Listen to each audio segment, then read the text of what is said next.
Hello, welcome back to another episode of Unglamorous Truths, the podcast about making it in the industry come hell or high water.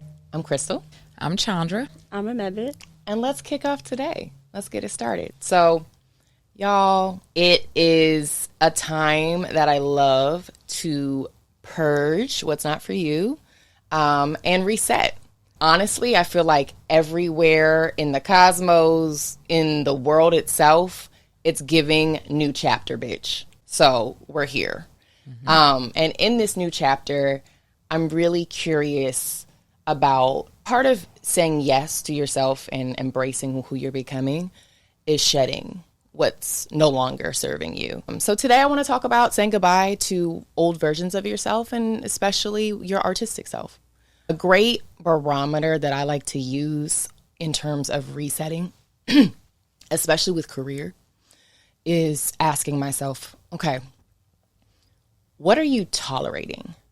Like, where are there spaces where you've been either tolerating behavior from others or from yourself? And usually tolerating is not the best word, right? That means you're just like kind of still holding on to it or kind of still like, it's there.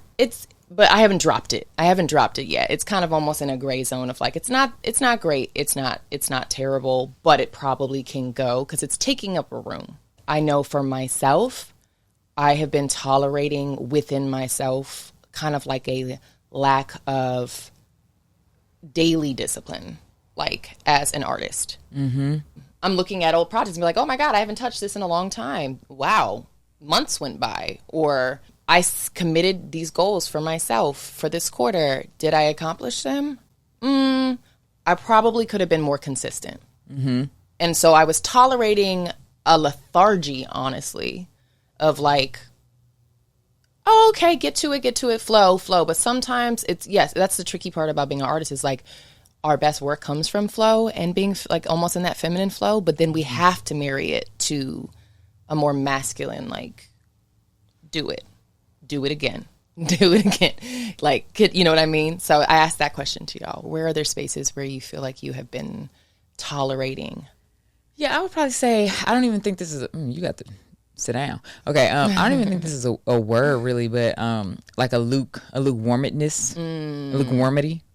Mm-hmm. A lukewarmacious. A lukewarmacious. But just basically just continuing to do things that like in my whole spirit I know I'm lukewarm about. Like I don't really have enthusiasm around them. Mm-hmm. But it's like, I mean, well, I say I don't know shit. Well, I started it or and I do think there's definitely a space for starting what you finish, but I think there's also like a space for I don't know how useful I'll be on this because, being honest, I don't really care for it. You know what I'm saying? Or I'm not excited about it. I'm not enthusiastic about it where there perhaps might be somebody who is like really into this, somebody who really wants to fucking do this. And I think that is on the flip side is tolerating that even in other people, creatively, allowing people to be in my creative space or to even be in leadership roles around my career where the energy is lukewarmitous. And lukewarmacity. Yeah, we got to stop the lukewarmacity, and just I'm just not really interested in that anymore. Like I'm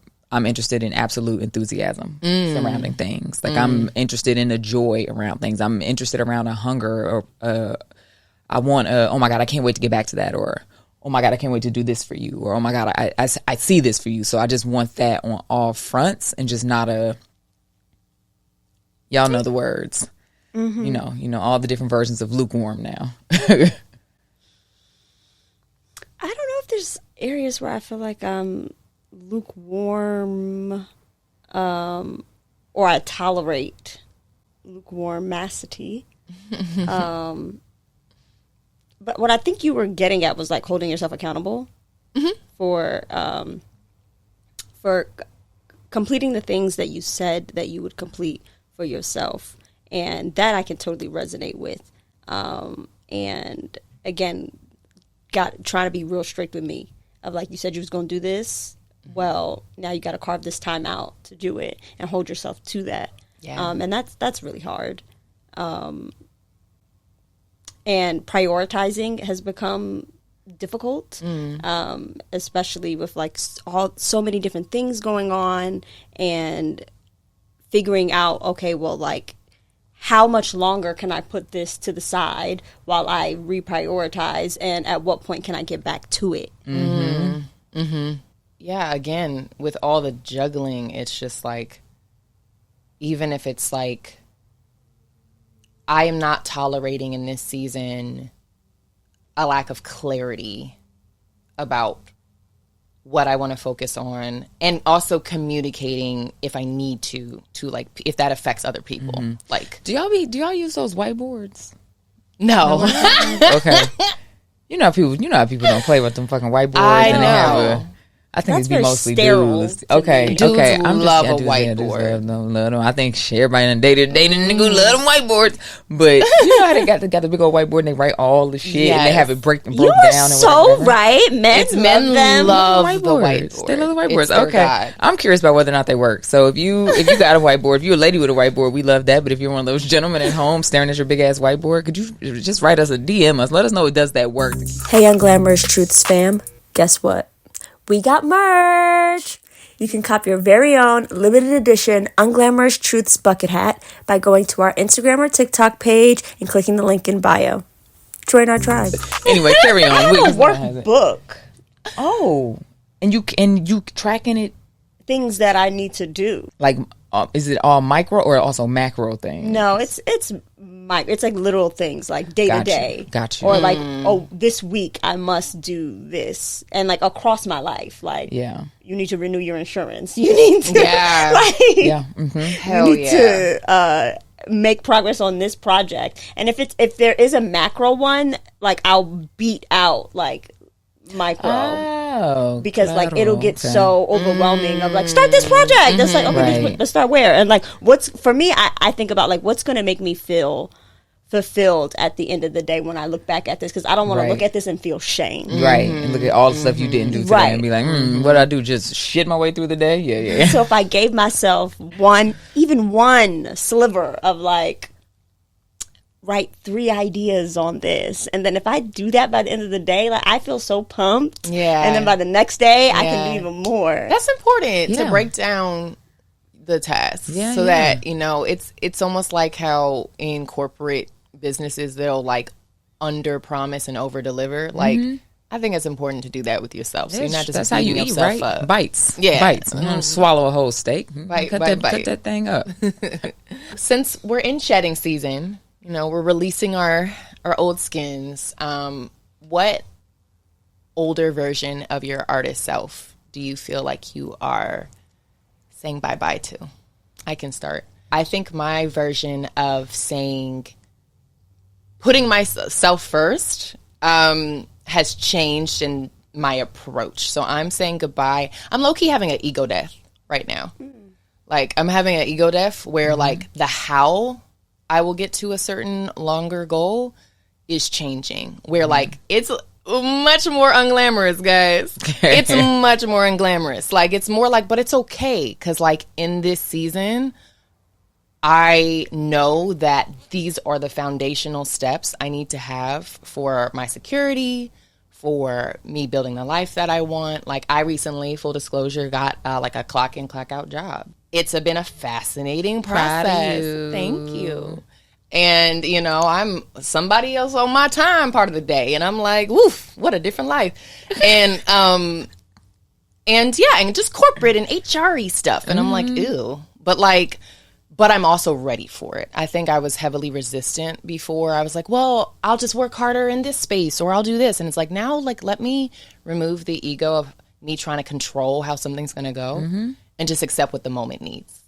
You know what I mean? And I think that's serving me across the board. Like, even as an artist, like, being more excited and curious than ever about spaces that, like, are working actor spaces, like doing voiceover or learning more about VO. Like, being able to like record in a booth in my pajamas sounds amazing to me now. Like, that's a part of my evolution. I never really considered that, like, Girl, for real. No, voiceover is where it's at. With my one experience that changed my life. You guys know Yes. about this.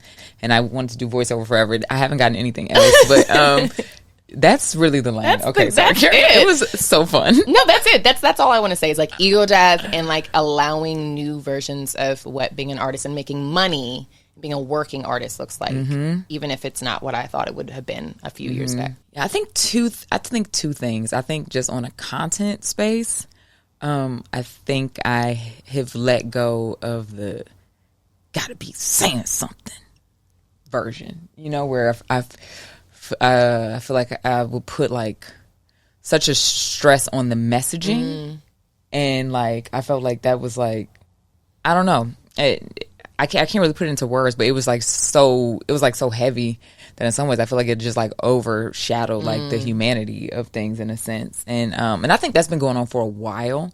Just like getting, because you first graduated college, you kind of fiery, you know what I'm saying? You ready to tear the world up, you dissecting shit. I got to say something about everything. I'm police brutality, fuck it, which I, still fuck police brutality, but I'm not going to necessarily make a piece about that. Yeah, that's not really what I want to talk about right now. So it's just a different approach to saying things, I feel, that just is coming more from a human place and less of a message place, like artistically. And then the other thing that I think is releasing is an inexperienced version of myself, and just stepping into I'm actually the boss. Yeah. I actually know what the fuck I'm doing, and I'm actually the person who's going to be making the decisions. And everybody else needs to get on board with that, and so I have to first get on board with that. So any other version of myself that doesn't know what she's doing doesn't have a place right here for what I'm doing right now. For sure. So yeah, I love that. Yeah, I mean it's a necessary, Yeah. How do you feel like it's been serving you? Oh, very much. Very much. Because I'm working on something, where I am the boss and where I have to make difficult decisions and I have to have difficult conversations in a way where before in other versions there was somebody else to have the conversations for me. There was a in between always, and that's not I don't have that right now. And so I think in the beginning I was kind of tiptoeing around things and trying to figure out ways to say things that were nice or like in a really likable way, or being uncomfortable about making the decisions and asking, a lot of opinions about stuff when I already knew. I knew in my gut what the choice was. But, just kind of like, well, I'm just going to see, and and it got to a place where it was like, number one, it's taking too much time, but also I don't want anybody on the other side to be losing confidence in me, because you shouldn't, because I do actually know what the fuck I'm doing and what I'm talking about. Like, I really do have to just say the shit with my chest. Yeah. And the first part of that is owning it, and then once I started to say it to myself, I believed it because it was true. I was like, you do know what you're talking about. And so I feel like it's making the work better and the project clearer. And it's also, allowing those above me who are making the decisions to be more confident in me as a leader, because I'm showing up as one. I'm showing up and I'm fully saying, I know what the fuck I'm doing. And they're like, well, shit, you know what the fuck you're doing. Well, I trust what you're saying, So that's how I think. Do you feel like there's been any pushback? You know what? Crazy enough, not nearly as much as I thought it would be. I've prepared myself for fights that were never going to happen. In the ring, getting ready for punches that did not have to be thrown. Because I do feel like when people can be confident in you, because when you're confident in yourself, it's like, okay, I trust. And then people start realizing, they're like, well, I don't do that. That's why I hired you, because you do that. I don't do the creative part. I don't make those type of decisions. I can ask questions, I can have thoughts, I can have comments, but ultimately, this is why you're here. So, yeah. What part of your old artistic version of yourself are you letting go of? Being agreeable all the time. Like, I feel like that was something that I was really insecure about in the past, because I think in the past I was so okay with being so unagreeable, and I felt like that rubbed people wrong, and I think that I course corrected way too hard, and now I'm getting back to trying to find a middle ground, but also not really caring to split the fucking difference. It's like, this is what I think, and I'm gonna stand on that respectfully. Yeah, but I said, are you changing the way? Yeah, it's the approach. Respectful, sure, and like very tactful, but the goal is not let me find a way to agree the way that it used to be. Well, we're going to end things there. I leave y'all with the question, ask yourself as you're taking inventory in this season, what are you tolerating? Ask yourself, where am I tolerating spaces in my life? Where do I need to let it the fuck go with myself and others? And yeah, say goodbye, babe. Like, if something's heavy, let it go. Let it the fuck go. That's what we're doing. All right. Well, that has been another episode of Unglamorous Truths. I'm Crystal. You can find me at _Chris. I'm Chandra. You can find me at Chani. I'm Amebe. You can find me at Amebe. And you can find our podcast at Unglamorous Truths and stream it wherever you find yours. Bye.